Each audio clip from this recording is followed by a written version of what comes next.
going for Chris the Commodore. Right, guys. Are we ready for our next comment? Yeah. Please show some love to Ashley Gavin. Hey guys, thanks. I found myself clapping. You ever know when you go into open mic mode and you're just like clapping? I just started clapping for myself. Yes. I am a lesbian. I thought I had pretty good gaydar. I thought Taylor Swift was gay for a while. Yeah, I know, that's what everyone. And they were like, why do you think that? What little blip is going off on your gaydar? Then I realized I don't have gaydar. I just have women I want to bang. Every woman I want to bang, she's got to be gay. She's gay.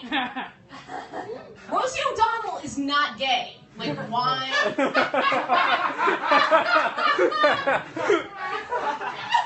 Thank you. She got it. Rosie O'Donnell's ugly. Okay, all right, so. You're in on it now. Okay, so. I went up, I did a college in upstate New York. I got there. The people running the show were very concerned. They needed to talk to me immediately. They looked like really upset. And they were like, listen, we had a problem.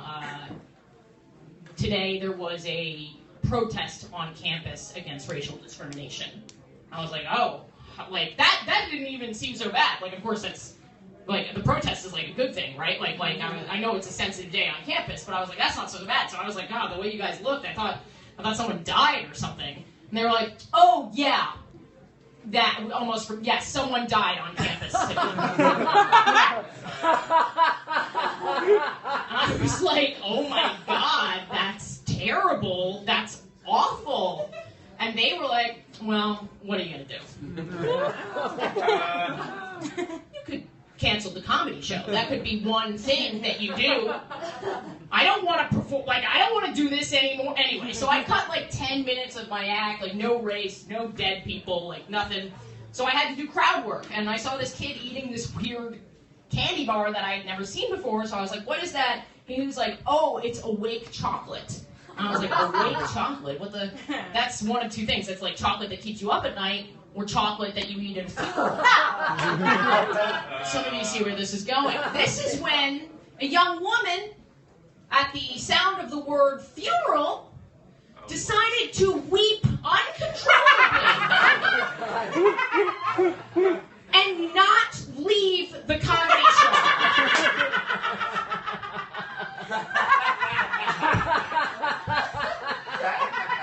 It's a word. It's a word.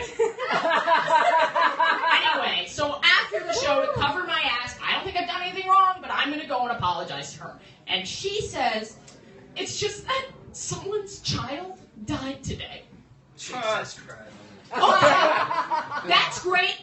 I'm talking about chocolate! Chocolate! I was talking about chocolate. Do you guys understand how crazy this is? This is a new level of crazy. Because unless that, like, how is that offensive? How is just the word funeral offensive? Unless the girl had died eating chocolate.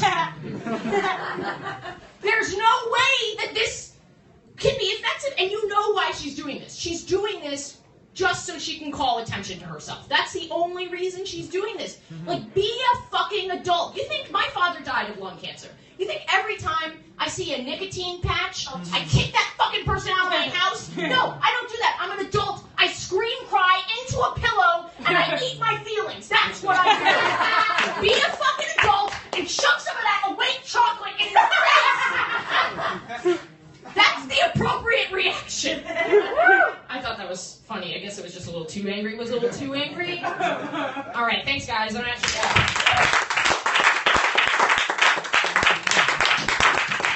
Keep it going, Ashley Gavin.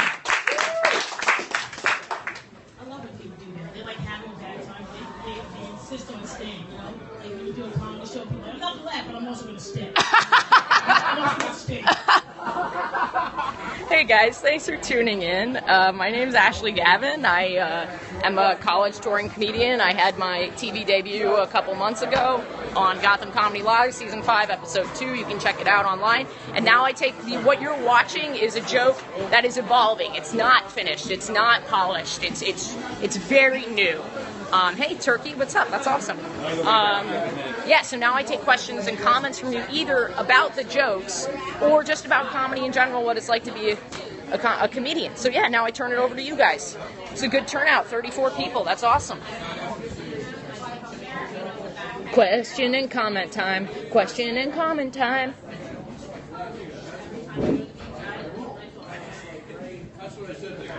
How much they pay for that? Well, it depends on the gig. Like, I didn't pay any.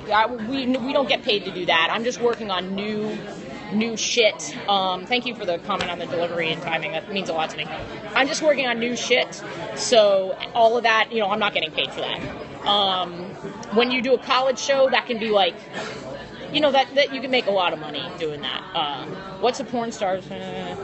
Ever done a show in Provincetown? No, I haven't. Where's Provincetown? I'll look it up. I'll see if there are any comedy clubs there. How do you get the guts to stand up in front of people? I think it's different for everyone. I have always enjoyed performing for people. I mean, of course, I get very nervous. Like, I definitely have a lot of nerves, but I also get a rush. So, yeah, I mean, I think really the hard part about it is not the, hey, how's it going? Is not the, I'm periscoping, sorry. The hard part isn't the being in front of people. It's like when you fail and you have to shake it off. And really the only way to get better at that is to just do jokes over and over and over until you're not failing anymore. The first joke I ever wrote is kind of, I could do it right now. The first joke I ever wrote was that I'm gay and my girlfriend, she insists that I'm what we call a 100-footer, which is kind of weird to me because it means that you can tell I'm gay from 100 feet away, which is kind of strange because it sort of reminds me of like bird watching, like, oh yeah, that's a plaid-breasted lesbird over there, nesting by Home Depot. That's the first joke I ever wrote. So, yeah. What's the difference between a dead hooker and your job? Your job still sucks. Ha ha ha ha. Yeah, that's the whole thing with comedy. You just got to do it over and over and over and over and over until it's good. And some of that tonight was good, and some of it was not. Oh, that's a great joke. She hates that name. That is a great joke. If you guys didn't read that, he goes, Chuck Norris had a kid. He named the kid Chuck Norris Jr. She hates that name. That's an awesome joke. Yeah. Are any of you aspiring comedians? What do you call twin lesbians? Like-a-likes. Yeah. I hope they don't like each other, though. That would be pretty weird. I'm just checking out who's in here. The first word I ever learned was quote. When I die, my last will be unquote. That's funny. Oh, lick-a-likes. Yeah, that's good. That's good. Any other thoughts, comments, questions on comedy? Sorry it's so noisy in here, guys. Oh, God. What's the similarity between a woman and a washing machine? They both do your laundry. That would be my guess. They both leap when fucky. I'm not sure I understand that because I've never fucked a washing machine. I'm not sure if you fucked a washing machine.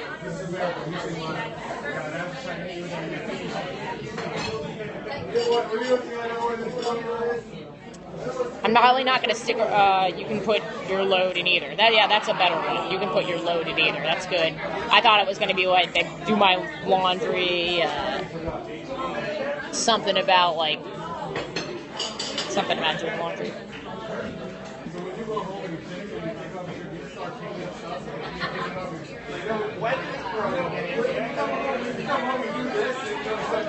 If your girlfriend ever comes at you with a knife, pull out a loaf of bread, she'll know what to do. Oh, fucked, broken in British. Got it. Not fucky. I am in New York. I am primarily based in New York, doing the club scene in New York. when I tour colleges, I'm all over the Northeast, primarily, anywhere from West Virginia up to New Hampshire. Yeah. All right, guys, it seems like people just really want to tell jokes and not ask questions. And am I on the road often? The thing, I'm 28, and when I'm on the road, it's not often as much as in crammed. It'll be like once a month for like a week, and I don't get to go home during that week. There are other comedians who work the road way, way more. Yes, I am a lesbian. They work the road way more. I'm not at that level yet. I don't know Bill Burr personally. How often do you work on new material? That's a really good question. I try to write 5 minutes of new material every month, and I consider that pretty productive. I know that sounds like not a lot.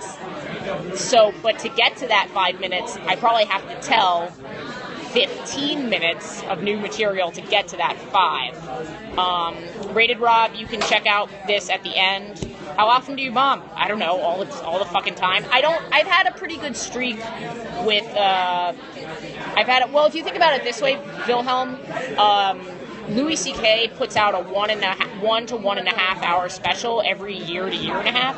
So that's actually the same rate that he's writing at, about 5 minutes a month when you think about it. So there was another really good question, which was about being on the road, how long you're on the road. I forget the questions, guys. Can you fire them back at me? There were 2 other ones. Something about the difference between a funny person and a comedy person. I mean, like, the thing about being funny is when you're funny with your friends, you have context on your side. Your friends know your background, they know your perspective, they know your angle, they know your personality. Bombs, thank you, I'll get to that in a second. They know all those things about you. So when you tell jokes, you don't need context. When you go up on stage and you try and tell a joke, there's no context. No one knows you, no one cares about you, no one knows your personality. So you have to provide context, both with your personality and your delivery, but with your words. And the words have to be so specific and sharp. So when you're I think anyone can be a comedian, I really do. You know, naturally being funny. Oh, thanks, I appreciate it. Take care. Naturally being funny, it helps, I'm sure. I think I'm a naturally funny person, but I don't really, I would say the writing is the most important part. As far as bombing, I don't know, I kind of felt like I bombed just now, not because I did poorly, but because I didn't get what I wanted from it. I've had a pretty good streak where I haven't bombed a show in a really long time. I bomb mics, you know, like every week. I'd say there are like 20 people down there. And you have to be okay with bombing, because bombing, it doesn't necessarily mean that you're bad. Bombing just means that it didn't work. And that's okay. You throw it away, you get rid of it. Or you make your delivery better. If it worked every time, it wouldn't be hard and everyone would be a comedian. The biggest audience I've ever had was about probably 350, 400 people when I made my first TV appearance on Gotham Comedy Live. I would definitely do a cruise trip if I was offered. Jeez, that would be really cool. And there was another question about paying to get on stage. When you do an open mic, sometimes you do have to pay on stage. Sometimes you do have to pay to get on stage, depending on the mic, and that's okay. It must be easier to... That's a great question. Is it easier to bomb a 5-minute mic? So there's a rule, and a lot of people don't know this rule. As a comedian, you should make the audience laugh every 15 seconds. And that's the baseline. If you watch Jeff Foxworthy, for example, who's not a comedian that I particularly admire, but he gets laughs like every 7 or 8 seconds. It's unbelievable. He's like a machine just getting those laughs out. I haven't met Tig. So even if you do a really short set, 5 minutes, you should still get the rate of every 15 seconds. Yeah, it does feel like for fucking ever. If you, 45 seconds with a laugh is like a drought for me. I'm like, oh my god, get to the point, get to the laugh. It matters. sometimes what I'll do is I'll average it out. Like, sometimes I'll have a setup that takes 30 seconds. But if I can get laughs really, really fast for the next minute after that, I'll call it a wash and call it every 15 seconds. And that joke that I just did down there was kind of one of those. So I think, you know, in that way, it is sort of harder to do a shorter set. I love Amy Schumer. I know she's very controversial because of her use of her sexuality in her comedy. Do I have a favorite comedian that you've probably not heard of? Depends on how into comedy you are. Tommy Johnigan, he's been on Letterman a couple times, but he doesn't really have a special yet. He's amazing. Ben Bailey from Cash Cab. He's so funny. He's the host of Cash Cab. He drives a car. Do you tailor the jokes if you're not getting that 15-second people? Yeah, absolutely. I mean, that's the whole point of doing an open mic. You get up there, you get rid of every single excess word. Oh, thank you. I'm glad that I remind you of Tig. So you get rid of every excess word that you possibly can. Oh, in real time. Do you tweak a joke in real time? Yeah. If I were on stage and I feel myself babbling, if I have the place of mind to get to the next joke, but usually I have to write that stuff out in advance. Yeah, so it's harder to adjust on stage. And would I bang Amy Schumer? Yes. She's incredibly successful, and I find that very attractive. And she's very funny. And she's good looking.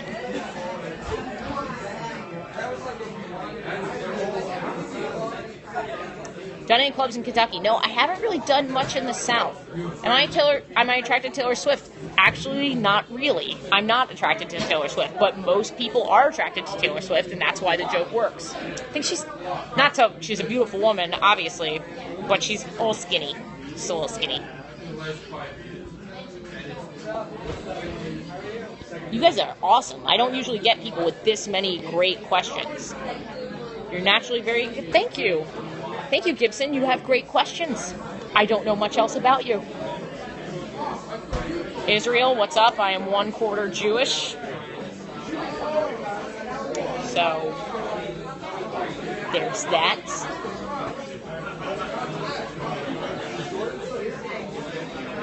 Anything else before I sign out? Okay, well, you guys have been a great room. Thank you for stopping by. If you want to see what my perfect TV-ready jokes sound like, go to my bio. Either check out my website or my YouTube channel. You can see perfect, really, really funny finished stuff as compared to the stuff you just saw, which is unfinished and works in progress. I stream every day. I stream at least 2 times a day, sometimes 4.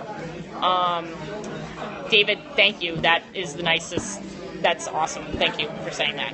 That means a lot to me. Like, seriously. That's my dream. That's like literally my dream. And if you guys follow me, you can rewatch the cast and see the jokes that we were talking about if you missed it. All right. Thanks, guys. Take care.